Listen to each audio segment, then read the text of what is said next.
ஆண்டவரை நோக்கி பார்த்து நாம் ஜெபம் செய்வோம். எங்களை அதிகமாய் நேசிக்கிற எங்கள் அன்பின் பரலோகத்தின் தகப்பனே, உங்களுடைய பிறப்பின் மாதத்தை கொண்டாடுகிற ஆண்டவரே, இந்த முதலாம் அட்வென்ட்காக உமக்கு நன்றி செலுத்துகிறோம். இந்த நாளில் உங்களுடைய நாமத்தை ஆண்டவரை நாங்கள் அறிந்து கொள்வதற்கு, ஆண்டவரே நீர் எங்களோட பேச போற வார்த்தைக்காக உமக்கு நன்றி செலுத்துகிறோம். தொடர்ந்து எங்களை மறைத்து வந்திருக்கிற பிள்ளைகளுக்கும், ஆண்டவரே இவ்வார்த்தையை கேட்டுக்கொள்ள போகின்ற ஒவ்வொரு உள்ளங்களுக்கும் நேர்த்தியான ஆண்டவரே ஒரு மன்னாவை இந்த நாளை கற்றுக் கொடுக்கும்படியா நான் ஜெபிக்கிறேன். இயேசு நாமத்தினால் ஜெபிக்கிறேன் நல்ல பிதாவே, ஆமென் ஆமென். பிரியமானவர்களே, ஆண்டவர் இயேசு கிறிஸ்துவின் நாமத்தினால மீண்டுமாக ஒரு புதிய வருடத்தின் கடைசி மாதமாக இந்த டிசம்பர் மாதம் முதலாம் நாளிலே உங்களை யாவரையும் நான் வாழ்த்தி வரவேற்கிறேன். கர்த்தர் உங்களை யாவரையும் ஆசீர்வதிப்பாராக. ஆண்டுடைய பிறப்பின் மாதத்திலே இன்னைக்கு நம்முடைய வாழ்க்கை கூட நாம் சந்தோஷமாக மகிழ்ச்சியாக இம்மாதத்தை நாம் துவங்கி இருக்கிறோம். கர்த்தர் தொடர்ந்து இந்த மாதம் முழுவதும் நம்மை வழிநடத்த அவர் வல்லவராக இருக்கிறார். இதனாலும் கூட கர்த்தருடைய வார்த்தைக்கு ஆதாரமாய் தெரிந்து கொள்ளப்பட்டதான வேத பகுதி யோவான் 1ஆம் அதிகாரம் வசனம் 10 துவங்கி 15 வசனங்களை இந்த நாளிலே வேத பகுதியாக நாம் வாசிக்க கேட்டோம். இதில் 14ஆம் வசனம் தெளிவாக சொல்லுகிறது, அந்த வார்த்தை மாம்சமாகி கிருபையினாலும் சத்தியத்தினாலும் நிறைந்தவராய் நமக்குள்ளே வாசம் பண்ணினார். அவருடைய மகிமை கண்டோம். அது பிதாவுக்கு ஒரே பேரானுடைய மகிமைக்கு ஏற்ற மகிமையாக இருந்தது. வேதம் சொல்கிறது, அந்த வார்த்தை மாம்சமாகி, the word became a flesh. வேதம் சொல்கிறது வார்த்தை மாம்சமாகி, நாம் பாட்டு பாடல, வார்த்தை மனுவானார். பிதாவாகிய இயேசு கிறிஸ்து ஆதியிலே வேதம் சொல்கிறது, யோவான் 1ஆம் அதிகாரம் 1ஆம் வசனம் சொல்கிறது, ஆதியிலே வார்த்தை இருந்தது, அந்த வார்த்தை தேவனிடத்திலே இருந்தது, அந்த வார்த்தை தேவனாய் இருந்தது. அல்லேலூயா அல்லேலூயா. அப்போ ஆண்டவர் சொல்லுகிறார், வார்த்தை மாம்சமான, the word became a flesh. மாம்சமாய், அந்த வார்த்தை மாம்சமாக நம் நடுவில் இறங்கி வந்தார் என்று சொல்லி நாம் பார்க்கின்றோம். இந்த யோவான் புஸ்தகத்தை எழுதினவர் யார் என்று சொல்லி பார்க்கும்போது யாரு? யோவான் தான் எழுதினார். வேதம் யோவான் எழுதின சுவிசேஷம். யோவான் எத்தனை புஸ்தகத்தை எழுதினாரு? 4 புஸ்தகம் எழுதியிருக்க. எது? 1 யோவான், 2 யோவான், 3 யோவான், இன்னொன்னு யோவான் எழுதினார் இன்னொரு புஸ்தகம், அதுதான் வெளிப்படுத்தின புஸ்தகம். வெளிப்படுத்தின புஸ்தகத்தை இந்த யோவான் தான் எழுதினார். யோவான் எழுதும் பொழுது 1ஆம் அதிகாரம் 14ஆம் வசனத்தை வாசிக்கும் போது அவர் முதலாம் வருகையை குறித்து நாம் பார்க்கின்றோம். இன்னைக்கு நாம் இந்த கொண்டாடுகிற கிறிஸ்துமஸ் நாட்கள்ல இந்த நாளில் கர்த்தருடைய வார்த்தை கேட்பது என்ன சொல்றாங்க? முதலாவது advent, the first advent. Advent என்றால் ஆண்டவருடைய வருகை, முதலாம் வருகை. முதலாம் வருகை மாத்திரமல்ல, 2ஆம் வருகையும் குறிக்கின்றது. இப்படியாக இந்த மாதத்திலே 4 அட்வென்ட்டை நாம் கொண்டாட போகிறோம், 5 அட்வென்ட்டை நாம் கொண்டாட போகிறோம். அப்ப இந்த முதலாம் அட்வென்ட்ல, இந்த முதலாம் வருகையிலே நாம் கற்றுக்கொள்கிற காரியங்கள் என்ன சொல்லி பார்க்கும்போது, யோவான் 1ஆம் அதிகாரம் 14ஆம் வசனத்தை வாசிக்கும் பொழுது, அந்த வார்த்தை மாம்சமாகி கிருபையாலும் சத்தியத்தினாலும் நிறைந்தவராய் நமக்குள்ளே வாசம் பண்ணி கொண்டிருக்கிறார். அப்ப முதலாம் வருகையை எது குறித்து சொல்லி பார்க்கும்போது, அவர் வார்த்தையாகி மாம்சமாகி இந்த பூமியில இறங்கி வந்தார் என்று சொல்லி முதலாம் வருகை குறித்து சொல்லப்பட்டிருக்கு. ஆனா வெளிப்படுத்தின விசேஷம் 21ஆம் அதிகாரம் 3ஆம் வசனம் சொல்லுகிறது. வெளிப்படுத்தின விசேஷம் 21ஆம் அதிகாரம் 3ஆம் வசனம் தெளிவாக சொல்லுகிறது. அங்கு 2ஆம் வருகை குறித்து நாம் பார்க்கின்றோம். என்ன சொல்லப்படுகிறது? மேலும் பரலோகத்திலிருந்து உண்டான ஒரு பெருஞ்சத்தத்தை நான் கேட்டேன். அது இதோ மனுஷனிடத்திலே தேவனுடைய வாசஸ்தலமாய் இருக்கிறது, அவரிடத்திலே அவர் வாசமாய் இருப்பார், அவர்களும் அவருடைய ஜனங்களாய் இருப்பார்கள், தேவன் தாமே அவங்களோட கூட இருந்து அவருடைய தேவனாய் இருப்பார். இது எதை குறிக்கிறது என்றால் 2ஆம் வருகையை குறித்து சொல்லப்படுகிறது.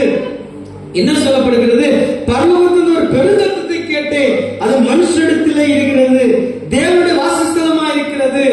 அப்ப தேவனுடைய வாசஸ்தலம் நாம் ஆராதிக்கிற இடம், மனிதனிடத்திலே தேவனுடைய வாசஸ்தலம் இருக்கிறது சொல்லி நாம் பார்க்கின்றோம். அப்போ ஆண்டவர் சொல்லுகிறார், அவர் நம் நடுவிலே வாசம் பண்ணி கொண்டிருக்கிறார், அவர் நம் நடுவிலே வாசம் பண்ணி கொண்டிருக்கிறார்.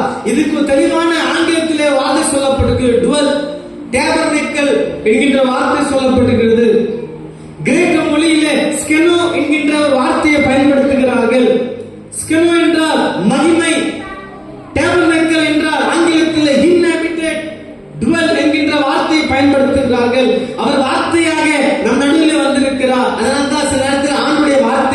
நிறைவேற்றுகிறதா இருக்கிறது. வார்த்தையாக மாம்சமாகி இந்த பூமியிலே வந்தார். பிதா புதிய பழைய ஏற்பாட்டில் பார்க்கும்போது எஸ்ஐயா தீர்க்கதரிசியமாக உரைக்கப்பட்ட அந்த தீர்க்க தரிசனம் இந்த இடத்திலே நிறைவானதை நாம் பார்க்கின்றோம். ஆதியிலே வார்த்தை இருந்தது, அந்த வார்த்தை தேவனிடத்தில் இருந்தது, அந்த வார்த்தை தேவனாய் இருந்தது. அந்த வார்த்தை மாம்சமாகி இன்னைக்கு உங்கள் நடுவிலும் என் நடுவிலும் அதை பிரஸ்தாபமாக்கப்படுகிறதா இருக்கிறது. அப்போ இன்னைக்கு இந்த வார்த்தை மூலமா நாம் கற்றுக்கொள்கிற காரியங்கள் என்னன்னு சொல்லி பார்க்கும்போது, நமக்குள்ள வாசம் செய்கிற அந்த தேவன் எப்படிப்பட்ட கிருபையை நமக்கு கொடுக்கின்றார். நமக்குள்ள வாசம் செய்ய வந்த இயேசு கிறிஸ்து எப்படிப்பட்ட கிருபைகளை நமக்கு கொடுக்கின்றார். முதலாவது, அவர் வார்த்தையாய் மாம்சமாக இந்த பூமிக்கு வந்தார். எதற்கு வந்தார்? உங்களை என்னை மீட்டெடுக்கும்படியாக, பாவத்தில் அடிமைத்தனத்திலிருந்து நம்மை மீட்டெடுக்கும்படியாக, பாவ கட்டுகளிலிருந்து என்னை விடுதலை கொடுக்கும்படியாக, அவர் நமக்குள்ளே வாசம் பண்ணும்படியாக அவர் எனக்குள்ளே வந்திருக்கிறார். அவர் எனக்குள்ளே வரும் பொழுது எப்படிப்பட்ட கிருபைகளை எனக்கு அவர் கொடுக்கிறான்னு சொல்லி நான் பார்க்கும்போது ஒரு 3 காரியத்தை சொல்லி நான் சுருக்கமாய் கடந்த வார்த்தையை நிறைவு செய்ய நான் ஆசைப்படுகின்றேன். நமக்குள்ளே வாசம் செய்கிற இயேசு கிறிஸ்து எனக்குள்ள எப்படிப்பட்ட கிருபை தருகிறார் என்றால், உங்களுடைய என்னுடைய அன்றாட வாழ்க்கையிலே அவர் நிஜ வாழ்க்கையிலே தேவனாக இருக்கின்றார். உங்களுக்குள்ளே நமக்குள்ளே வாசம் செய்கிற இயேசு கிறிஸ்து நம்முடைய அன்றாட நிஜ வாழ்க்கையிலே அவர் தேவனாக இருக்கிறார். நீங்க அதை நான் விசுவாசிக்க வேண்டும். என் நிஜ வாழ்க்கை ஆங்கிலத்தில் சொன்னா நிஜம், ஒருவேளை பழையதாக இருக்கலாம், ஆனா ஆங்கிலத்தில் சொல்லும்போது ரியல் லைஃப், ஒரு ரியல் லைஃப், ஒரு உண்மையான ஒரு முழுமையான ஒரு வாழ்க்கைக்கு, ஒரு ரியல் லைஃப்க்கு அவர் தேவனாக இருக்கிறார். அதற்காக தான் இறங்கி வந்தார். நமக்குள்ள வாசம் செய்கிற இயேசு கிறிஸ்து உங்களுடைய என்னுடைய அன்றாட ரியல் லைஃப்க்கு, நிஜ வாழ்க்கைக்கு அவர் தேவனாக இருக்கிறார் சொல்லி பார்க்கின்றோம். அப்போ இது எனக்குள்ள வாசம் செய்கிற கர்த்தர் எப்படிப்பட்டவர் என்றால், என் வாழ்க்கையிலே அவர் தேவனாக இருக்கிறார். இன்னைக்கு நான் வாழ்கிற வாழ்க்கைக்கு என் வாழ்க்கை ஒருவேளை நிஜ வாழ்க்கையாக இருந்தால், இன்னைக்கு ஆண்டு விரும்புகிற வாழ்க்கையாக நான் வாழ்ந்தேன் என்றால், நான் ரியல் லைஃபாக என் வாழ்க்கையை நடத்துகிற மனிதனாக இருந்தால், நிச்சயமாகவே அவன் என் வாழ்க்கையிலே தேவனாக இருக்கிறார், தேவனாக இருக்கிறார். அவரை சத்தத்தை உணர்ந்து கொள்ளுகின்ற விசுவாசிகளான இருப்போம் என்றால், அவருடைய நிஜ வாழ்க்கைக்கு அவர் தேவனாக இருக்கிறார். நிஜ வாழ்க்கைக்கு அவர் தேவனாக இருக்கிறார் சொல்ல பார்க்கின்றோம். கிறிஸ்துவுக்கு பிரியமானவர்களே, அவர் வேதம் சொல்கிறது அவர் 100% கடவுளாகவும் 100% மனிதனாய் காணப்படுகிறார். ஆனா நிஜ வாழ்க்கைக்கு, நான் வாழ்கின்ற ஒரு வாழ்க்கைக்கு அது ரியல் லைஃபாக இருந்தால், அந்த லைஃப்க்கு அவர் தேவனாக இருக்கிறார், அவர் தேவனாக இருக்கிறார். இன்னைக்கு பல நேரங்களில் நான் சொல்லுகிற காரியம், எங்க தீமை நடக்கிறதோ, எங்கே போராட்டம் நடக்குது, அங்க மாதிரிதான் கடவுள் இருப்பார் அல்ல. நான் வாழ்கின்ற வாழ்க்கையில் எல்லா சூழ்நிலையிலும் கடவுள் இருப்பார். இன்னைக்கு இந்து மார்க்கத்திலே நான் பார்க்கும்போது அநேக சொல்லுகிற ஒரு காரியம், இன்னைக்கு தீமை நடக்கிற இடத்துல, தவறான காரியங்கள் நடக்கிற இடத்துல கடவுள் அவதாராய் வருவார். அவருடைய ரூபங்கள் மாறிக்கொண்டே இருக்கும். ஆனா ஆண்டவருக்கு is not Avatar, Jesus not Avatar. as a human நாம் யோசிக்க வேண்டியோம், மனிதனாக நம்முடைய வாழ்க்கையிலே கடவுள் அவதாரம் அல்ல, அவர் நிஜ வாழ்க்கைக்கு, உங்களுடைய வாழ்க்கைக்கும் என் வாழ்க்கைக்கும் அவர் தேவனாக இருக்கிறார், தேவனாக இருக்கிறார். வேதம் சொல்லுகிறது, those who are sick in death, யாரெல்லாம் வியாதியில் இருக்கும்போது, படுக்கையில் இருக்கும் பொழுது, தேவன் அவர் என்ன செய்யறாரா, அவர் ஈடுபடுகின்ற தேவனாக இருக்கிறார், ஈடுபடுகின்ற தேவனாக இருக்கிறார். இங்கே சண்டை மூட்டி விடுவதோ இல்லை சண்டை போடுகிற கடவுள் அல்ல. மனிதன் மரண படுக்கையில் இருக்கும் போது சரி, அவர் சோர்ந்து போய் இருக்கிற சூழலும் சரி, அவர் தேவன் ஈடுபடுகின்ற தேவனாக இருக்கிறார், அவர் செயல்படுகின்ற தேவனாக இருக்கிறார். அதனாலதான் நமக்குள்ள வாசம் செய்கிற கர்த்தர் என் நிஜ வாழ்க்கைக்கு தேவனாக இருக்கிறார். அதனால ஆண்டவர் சொல்லுகிறார், don't fear, I am in alone. ஒருவேளை நான் நினைக்கலாம், நான் தனிமையா இருக்கிறேன், என் வாழ்க்கை ஏதோ ஒரு சூழ்நிலைக்குள்ளாய் கடந்து செல்லுகிறது.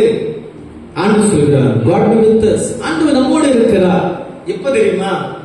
நான் தனியா இருக்கும்போது அல்ல, the actual situation என் வாழ்க்கையில வரும் பொழுது, இன்னைக்கு உண்மையான நேர்த்தியான சூழ்நிலைக்குள்ளாக நான் கடந்து செல்லும் பொழுது என் வாழ்க்கையில அவனோடு இருக்கின்றான், என்னோடு செயல்படுகின்றான். நினைத்து பார்க்க வேண்டும், என் ஆக்சுவல் சிச்சுவேஷன் என்ன, இன்னைக்கு நான் வாழ்கின்ற வாழ்க்கை எப்படிப்பட்ட வாழ்க்கையாக இருக்கு, சற்று யோசித்து பார்க்க வேண்டும். God be with us. நீ ஆண்டவர் நம்மோடு இருக்கின்றார் என்றால் அந்த ஆண்டவரை நாம் ருசி பார்ப்பதற்கு, அது என் அன்றாட வாழ்க்கையிலே, என் நிஜ வாழ்க்கையிலே நான் பார்ப்பதற்கு நான் என்ன செய்யணுமா, ஆண்டவர் இந்த பூமியில எனக்காக வந்தார் என்று சொல்லி நான் உண்மையாய் நம்ப வேண்டும். நமக்குள்ள வாசம் செய்கிற ஆண்டவர் என் நிஜ வாழ்க்கையில அவர் தேவனாய் இருக்கிறார், என் நிஜ வாழ்க்கையிலே அவர் தேவனாக இருக்கிறார். ஆக்சுவல் சிச்சுவேஷன்ல நான் எந்த சூழ்நிலைக்குள்ளா கடந்து போனாலும், எப்படிப்பட்ட நிலைமைக்குள்ளா இருந்தாலும் கர்த்தர் என் கூட இருக்கிறார். அவர் எந்த சூழ்நிலையிலும் என்னை விட்டு விலகாத தேவனாக இருப்பார் என்று சொல்லி நான் நம்ப வேண்டும். அதுதான் ஆண்டவர் சொல்லுகிறார். என் ரியல் லைஃப், ஒருவேளை நான் சந்தோஷமா இருக்கும்போது அல்ல, நான் எந்த சூழ்நிலைக்குள்ளாய் கடந்து சென்றாலும் கர்த்தர் என் கூட இருக்கிறார் சொல்லி நான் விசுவாசிக்க வேண்டும். இரண்டாவது, நமக்குள்ள வாசம் செய்கிற ஆண்டவர், மனு குழந்தையாக பிறந்த ஆண்டவர் மனுஷனுடைய அடையாளமாக ஆரம்பம் முதல் முடியும் வரையிலும் அவர் இருந்தார். நமக்குள்ள வாசம் செய்கிற ஆண்டவர் நம்முடைய அன்றாட வாழ்க்கை எப்படி இருந்தார் என்றால், மனு குழந்தையாக பிறந்த ஆண்டவர் மனிதனுடைய அடையாளமாக ஆரம்பம் முதல் முடியும் வரையும் இருந்தார். முதலாவது நம் நிஜ வாழ்க்கையில் தேவனாக இருந்தார். இரண்டாவது, மனுக்குலத்தை மீட்டெடுக்கும்படியாக மனிதனுடைய அடையாளமாக இந்த பூமியிலே 33 ஆண்டு காலம் அவர் என்ன செய்தாரா, மனிதனாகவே இருந்தார், மனிதனாய் காணப்பட்டார். எபிரேயர் 2ஆம் அதிகாரம் திருப்பி எடுத்துக் கொள்வோம். The Hebrew chapter 2, எபிரேயர் 2ஆம் அதிகாரம் வசனம் 14-15 சொல்லுகிறது, ஆதலால் பிள்ளைகள் மாம்சத்தையும் இரத்தத்தையும் உடல்களாய் இருக்க அவர்களைப் போல மாம்சத்தையும் இரத்தத்தையும் உடையவரானார். மரணத்துக்கு அதிகாரியாகிய பிசாசானவனை தமது மரணத்தினாலே அழிக்கும்படிக்கு ஜீவ காலம் எல்லாம் மரண பயத்தினாலே அடிமதனத்துக்குள்ளானவர்களை யாவரையும் விடுதலை பண்ணும்படிக்கு அப்படியானார். அப்ப மாம்சத்தோடு ரத்தத்தோடும் இருக்கிற என்னை போல அவரும் மனிதனாய் இருந்தார். நான் சொன்னல, he is 100% God as well as 100% human being. அவர் 100% கடவுளாகவும் 100% மனிதனானார். அப்போ அவர் இந்த பூமியிலே 33 ஆண்டு காலம் வாழ்ந்த பொழுது அவர் மாம்சத்தோடு ரத்தத்தோடு இருக்கிற என்னையை போல உங்களையே போல அவரும் மனிதனாய் காணப்பட்டார். அவரும் மனிதனாய் காணப்பட்டார். அப்போ இந்த மாம்சத்தோடு ரத்தத்தோடு இருக்கும் போது அவர் எந்த இடத்திலையும் பாவத்துக்குள்ளாய் அடிமையை போனதல்ல. எனக்கு கவனிங்க, அவர் எந்த சூழ்நிலையிலும் அவர் தவறான வழிக்கு செல்லல, யாரையும் துன்புறுத்தவில்லை, எந்த விதமான குறைபாடுகள் இடத்தில் காணப்படவில்லை. அப்போ மனிதனாய் இருக்கும் போது, அவர் மாம்சமா இருக்கும் போது, நம்மை போல ரத்த முடிவுகளா இருக்கும் பொழுது அவர் நேர்த்தியான ஒரு வாழ்க்கை இந்த பூமியிலே வாழ்ந்தார். அதைத்தான் வார்த்தை மாம்சமா இந்த பூமியில வந்தார். நம்ம எல்லாம் கொரோனாவில் ஒரு வார்த்தை அதிகமா நம்ம கேட்டிருப்போம், ஐசோலேஷன். ஐசோலேஷன் என்றால் தனிமைப்படுத்தி வைப்பது, தனிமைப்படுத்தி வைப்பது. இன்னொரு வார்த்தை சொல்லப்படும், இன்சுலேஷன். இன்சுலேஷன் என்றால் நீங்க வயலிங் பண்ணும்போது செய்வாங்க, டேப் போட்டுவாங்களே, அதை மறைப்பதற்கு ஒரு டேப் போட்டுவாங்க, அது இன்சுலேஷன். அப்போ ஒவ்வொரு கிறிஸ்துவ வாழ்க்கைக்கும் இந்த 2 வார்த்தைகளும் மிகவும் முக்கியமானதாக காணப்படுது. ஐசோலேஷன், ஒருவேளை என்னை தனிமைப்படுத்தி நான் வாழ்கின்ற வாழ்க்கை இருக்கு. இது ஐசோலேஷன். இன்சுலேஷன் மாதிரி என்னை ஏதோ ஒரு இடத்துல மூடிக்கொண்டு, என்னை ஏதோ இடத்துல மறைத்துக் கொண்டு இன்னைக்கு என் வாழ்க்கையை நான் வாழ்ந்து கொண்டிருக்கிறோம். சில நேரங்கள்ல ஆண்டு பிதாவானவர் இந்த பூமிக்கு குமாரனை அனுப்பினது நோக்கம் என்றால் பரலோகராஜ சமூகமா இருக்கிறது என்று சொல்லி பிரசங்கிக்கும்படியாக, எல்லா ஜனங்களும் மனம் திரும்பும்படியாக இந்த உலகத்துல பிதாவை அனுப்பினார். கிறிஸ்துவானவர் இந்த சிலுவையில அறையும்படி சித்தமானார். கடைசி வரையிலும் என்ன செஞ்சாரு, அவர் கல்வாரி சிலுவை வரையிலும் அவர் அநேக மக்களை வழிநடத்துவனாய் காணப்பட்டார். அப்போ நீ பல நேரங்கள்ல நம்மை போல மாம்சமான கடவுள், நம்மை போல இருக்கிறவர்கள், அவர் 33 ஆண்டுகள் நேர்த்தியான ஒரு வாழ்க்கை இந்த பூமியில வாழ்ந்தார் என்றால் நீங்கள் நானும் அப்படிப்பட்ட வாழ்க்கை வாழ ஆண்டு அழைத்திருக்கிறார். அப்போ சுவிசேஷத்தை பிரசங்கிப்பதற்கு சில நேரங்களில் நாம் தவறி போயிருக்கிறோம். இன்னைக்கு சுவிசேஷத்தை எந்த இடத்துல பிரசங்கிப்பதற்கு நான் தவறி போயிருக்கிறேன். இன்னைக்கு நீ நினைக்கிறோம் ஏதோ பக்கமா படிச்ச சுவிசேஷம் அது அல்ல. இன்னைக்கு நான் இருக்கிற இடத்துல, நான் வாழ்கிற இடத்துல, நான் கடைக்கு போனாலும் எங்க போனாலும் என் வீட்டுக்கு யாரும் வந்தாலும் நாம சொல்லுகிற ஒரு வார்த்தை இருந்தாலும் அதுதான் சுவிசேஷம். அவங்க இடத்துல ஆண்டவர் குறித்து பேசுற பத்தில அதுதான் சுவிசேஷம். வேதத்துல வாசிக்கும் போது அப்போஸ்தலர் நடவடிக்கைகள் 17ஆம் அதிகாரத்தில் வாசிக்கும் போது பவுல் அத்தேனே பட்டணத்துக்கு போறார். அந்த அத்தேனே பட்டணம் என்றால் அங்கே அநேக பலவிதமான தேவர்களை வைத்து வணங்குகிற ஒரு இடம். அப்ப அந்த இடத்துக்கு போகும்போது பவுல் சொல்லுகிறார், இவ்வளவு அழகாக இருக்கிறது, நீங்க எல்லாம் இவ்வளவு நம்பிக்கையோடு இவ்வளவு அழகாக நேர்த்தியாய் ஆராதிக்கிறீர்களே என்று சொல்லி அங்கே சொல்லப்படுகிறது.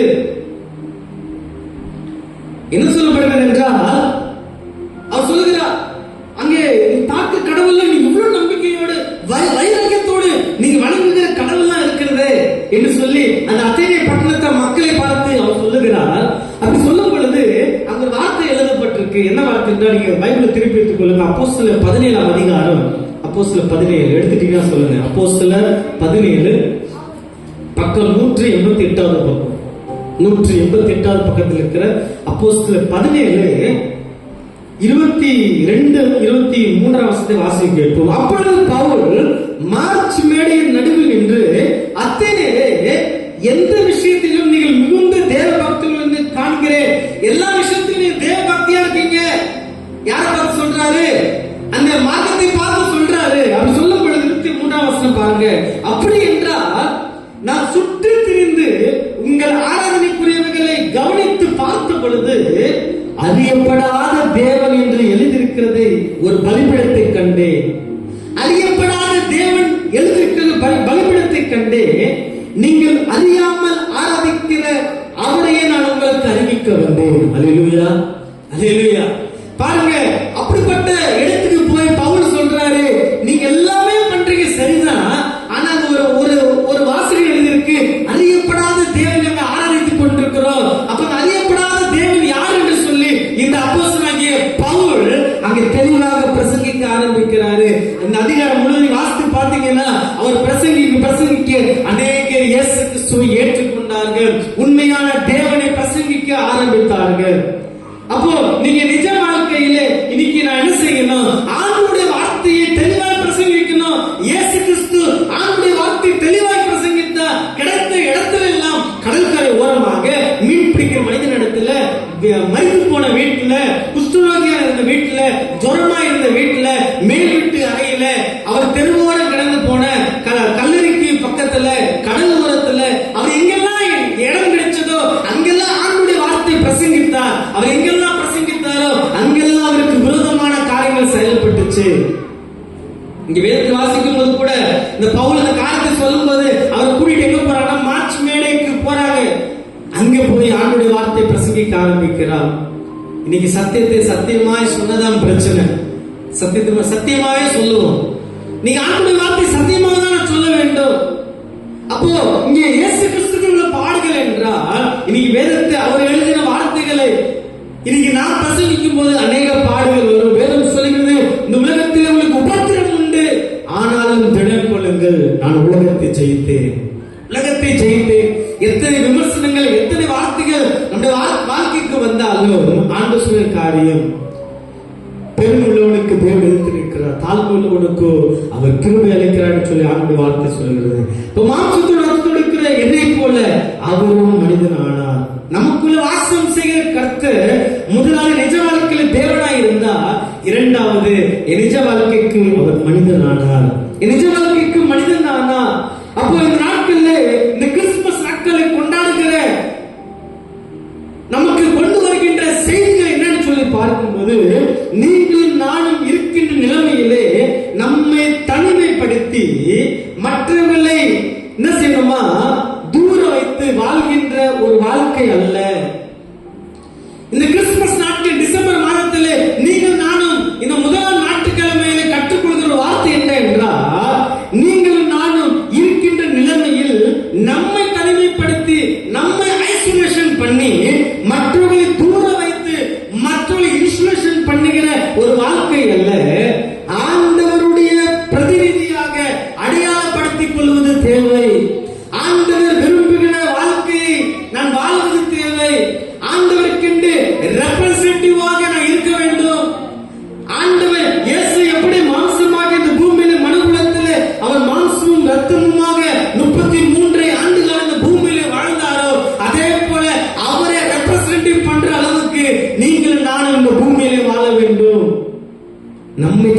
பயன்படுத்தி மற்றவர்களை தூரப்படுத்துகிற ஒரு கிறிஸ்துமஸாக, ஒரு கிறிஸ்துவனாக நீங்கள் நான் வாழக்கூடாது.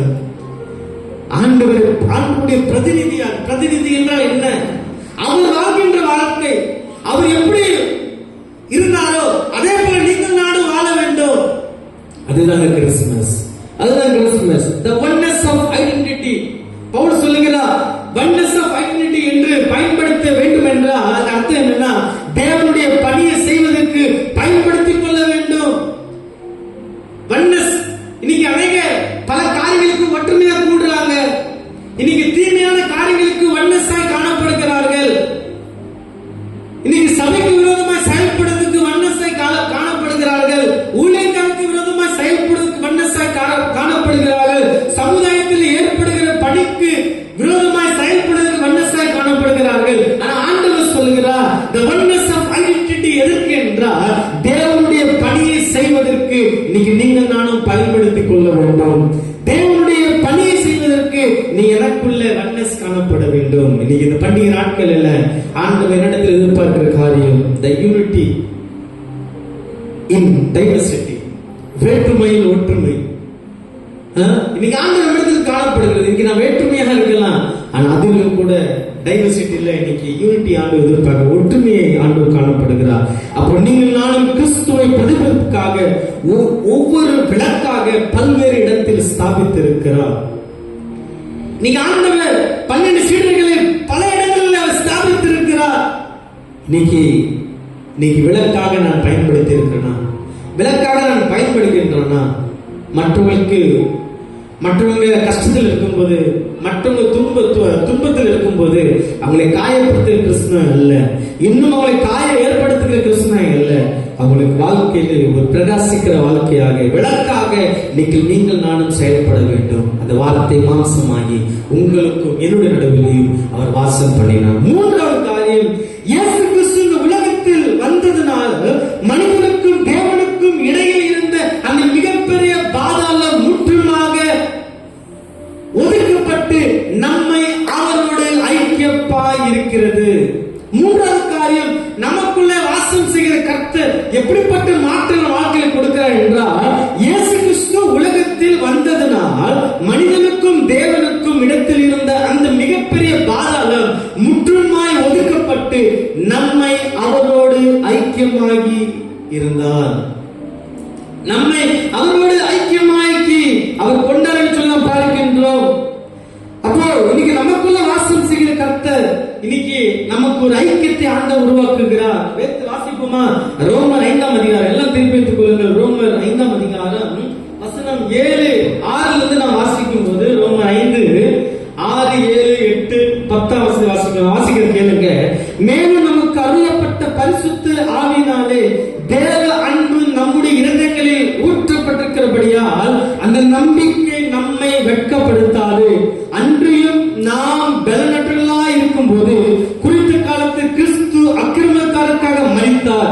7ஆம் வசனம், நீதிமானுக்காக ஒருவன் மரிக்கிறது அரிது. என்னது? நீதிமானுக்காக ஒருவன் மரிக்கிறது அரிது, நல்லவனுக்காக ஒருவேளை ஒருவன் மரிக்க துணிவான். நாம் பாவிகளாய் இருக்கையில் கிறிஸ்து நமக்காக மரித்ததினாலே தேவன் நம்மேல் வைத்த அன்பை விளங்க பண்ணினார். அல்லேலூயா. இங்க வேதம் தெளிவாக சொல்லுகிறது, நீதிமானுக்காக ஒருவன் மரிப்பது அரிது. யாராவது மரிப்பாங்க. இன்னும் சொல்லப்பட்டிருக்கு, நல்லவனுக்காக ஒருவேளை மரிப்பான். ஆனால் பாவிகளுக்காக ஒருவன் மரிப்பது உண்டா? பாவியான மனுஷன், எனக்கு விரோதமாய் செயல்பட்டவர்கள், என்னை வெறுக்கிறவர்களுக்கு நான் மரிப்பது உண்டா? ஆனால் தேவன் நம்மேல் வைத்த தமது அன்பை விளங்க பண்ணினார். தேவன் நம்மேல் வைத்த அன்பை விளங்க பண்ணினார். அப்ப வேதம் இப்படி நாம் அவர் ரத்தத்தினாலே நீதிமானாக்கப்பட்டிருக்க கோபாட்டை நீங்களாக்கி அவரால் நாம் ரட்சிக்கப்படுவது அதிக நிச்சயம். இப்ப 10ஆம் வசனம் சொல்லுது பாருங்க, நாம் தேவனுக்கு சத்துருக்களாய் இருக்கையில் அவருடைய குமாரனின் மரணத்தினாலே அவருடனே ஒப்புராக்கப்படுமானால், ஒப்புராக்கப்பட்ட பின் நாம் அவருடைய ஜீவனாலே ரட்சிக்கப்படுவது அதிக நிச்சயம். அப்போ சத்துருவாக இருந்த நம்மை ஆண்டவர் அவருடைய குமாரத்தியாக அவர் மாற்றினார். அல்லேலூயா, அல்லேலூயா. வேதம் தெளிவாக சொல்லுகிறது, இன்னைக்கு சத்துருவாக இருந்த நம்மை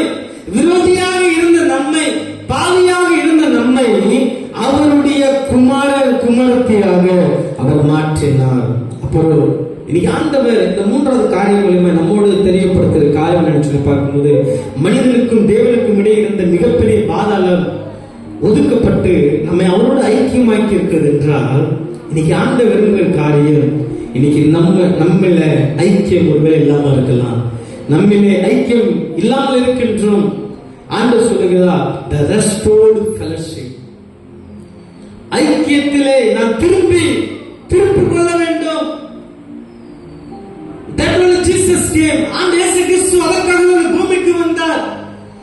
இன்னைக்கு உடைந்து போன, சிதறி போன என்னுடைய ஐக்கியங்கள், என்னுடைய உறவுகள், என்னுடைய பழக்க வழக்கங்கள் நான் சரி செய்து கொள்வதற்கு the restored fellowship என் வாழ்க்கையில தேவை. என் வாழ்க்கையில் ஆண்டவர் எதிர்பார்க்கிற காரியம், அந்த வார்த்தை மாம்சமாக எதற்காக வந்துச்சு என்றால், உங்களுடைய அன்றாட வாழ்க்கையிலே இன்னைக்கு ஆண்டவர் இன்னைக்கு ஐக்கியம் இல்லாமல் இருக்கிற சூழல் நம்ம வாழ்க்கையில் இருக்கலாம். ஐக்கியத்தை புதுப்பித்துக் கொள்வதற்கு ஆண்டவர் நம்மிடத்தில் எதிர்க்க பார்க்கின்றார். இந்த பண்டிகை நாட்களிலே நம்முடைய உறவு உடைந்திருக்கும் என்றால், முடிந்து போயிருக்கும் என்றால், அதை சீர்படுத்திக் கொள்வதற்கு, அதை சரி செய்து கொள்வதற்கு அந்த வார்த்தை மாம்சமாகி இந்த பூமிக்கு வந்தது. அந்த வார்த்தை மாம்சமாகி இந்த பூமிக்கு வந்தது. இயேசு கிறிஸ்து சொல்கிறார், I cannot restore you, I came to restore you back to my relationship. நான் உன்னை என்னோடு இணைத்துக் கொள்வதற்கு இயேசு கிறிஸ்து பூமிக்கு வந்தார். I came to restore you. இயேசு கிறிஸ்து பூமிக்கு வந்ததே அவரோடு இணைந்து கொள்வதற்கு தான், அவரோடு இணைத்துக் கொள்வதற்கு தான் இயேசு கிறிஸ்து பூமிக்கு வந்தார்.